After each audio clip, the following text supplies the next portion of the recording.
Hello friends, मैं Sumit, deputy collector government of Jharkhand. अपने इस नए वीडियो में आप सभी का फिर से एक बार स्वागत करता हूं। फ्रेंड्स, जैसा कि मैंने आपको पहले ही बताया है कि मेरा ये प्रयास रहेगा कि अपने वीडियो के माध्यम से आप सभी के विभिन्न कॉम्पिटिटिव एग्ज़ाम के प्रिपरेशन में आवश्यक सहयोग करूं, आवश्यक गाइड कर पाऊं।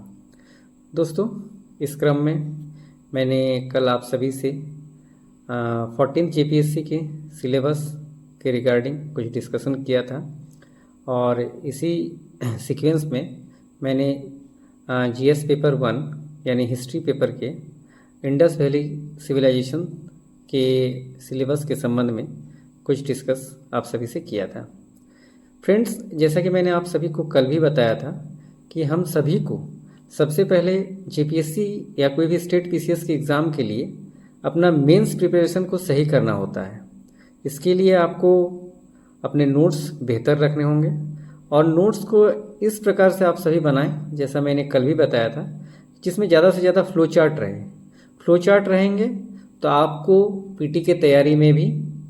इससे सहूलियत मिलेगी, क्योंकि पीटी एग्ज़ाम के प्रिपरेशन के लिए फिर आपको इन सब्जेक्ट्स के लिए अलग से कोई तैयारी नहीं करनी पड़ेगी।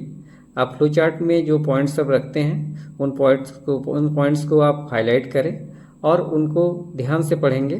तो फिर आपका पीटी का तैयारी भी इसी के साथ होने लगेगी।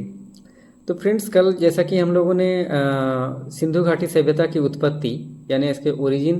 के संबंध में डिस्कस किया था और इस संबंध में मैंने आपको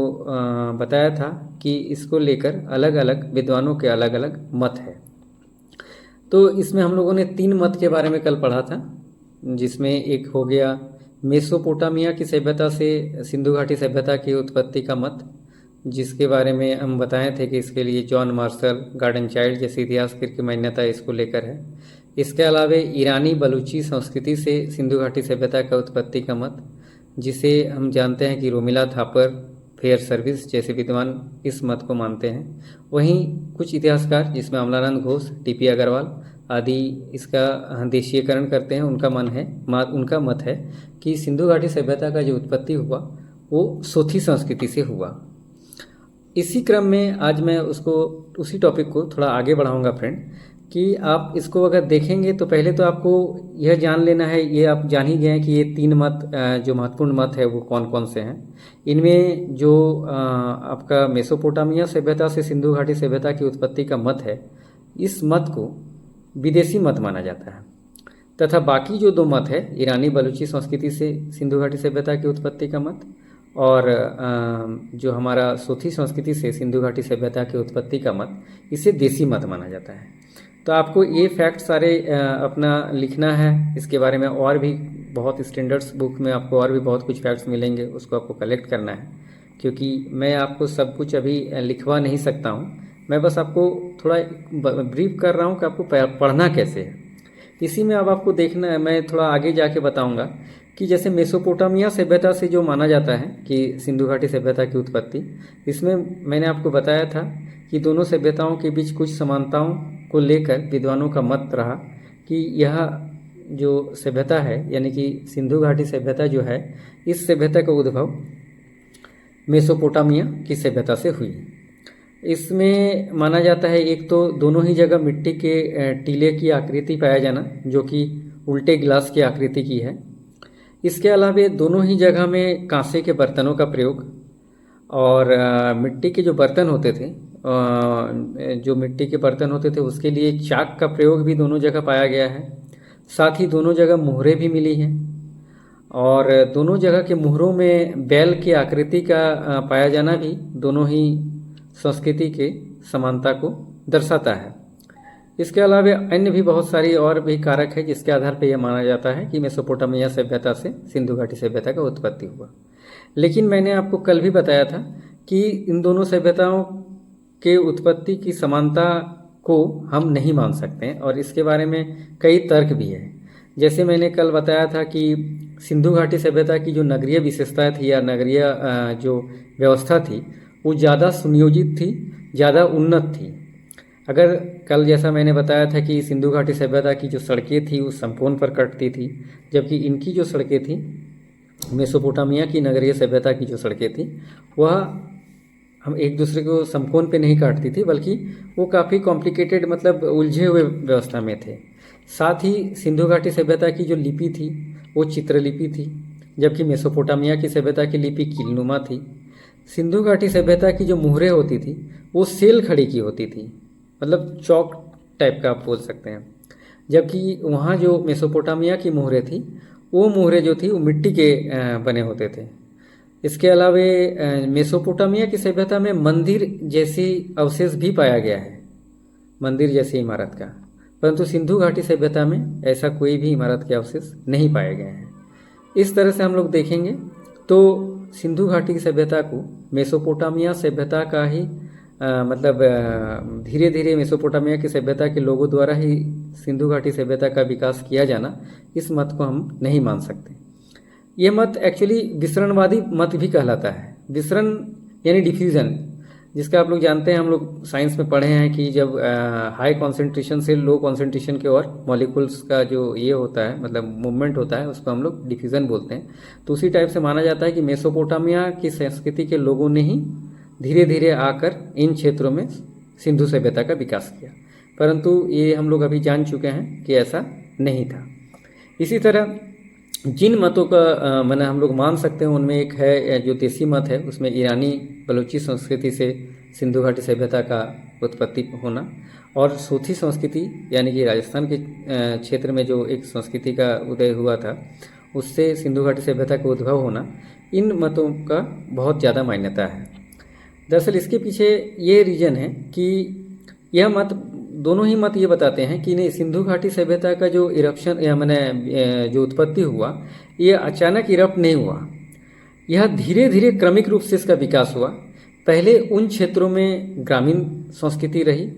और इसके अवशेष हम लोग को कई जगह दिखते भी हैं। सिंधु घाटी या हड़प्पा पूर्व अगर हम लोग देखें तो अमरी, कोटदीजी, इन सब एरियाज़ में जो एक्सकेवेशन हुआ है, आर्कियोलॉजिकल एक्सकेवेशन हुआ है, तो इसमें सिंधु घाटी सभ्यता के पूर्व के सभ्यता के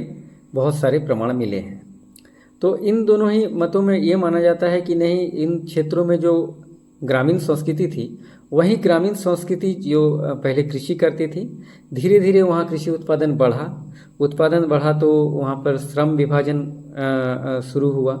और श्रम विभाजन के साथ कर व्यवस्था बनी। बाद में जब धीरे धीरे प्रशासनिक संरचनाएं भी बनी ताकि उस बड़े चीज़ों को संभाला जा सके, और इसी क्रम में धीरे धीरे यह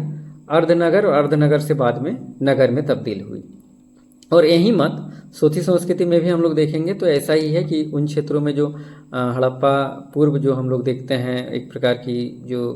संस्कृति का उदय था, मैंने जो कृषिगत अर्थव्यवस्था पर आधारित थी, उसी से धीरे धीरे सिंधु घाटी सभ्यता का विकास हुआ।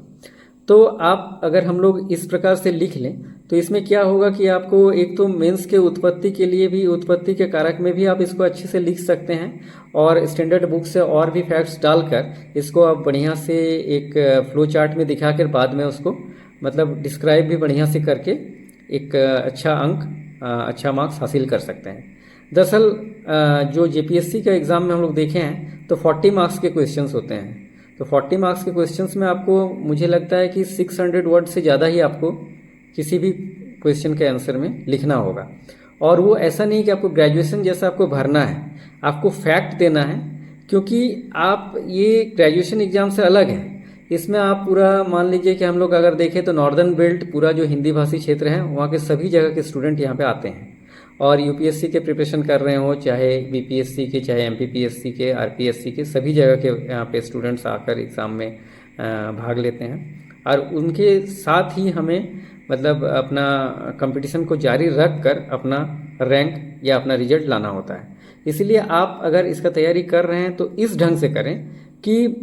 आपका जो आंसर हो वो स्टैंडर्ड हो, उसमें फ्लो चार्ट दिखे, उसमें फैक्ट दिखे और उसमें कुछ ऐसी बातें हो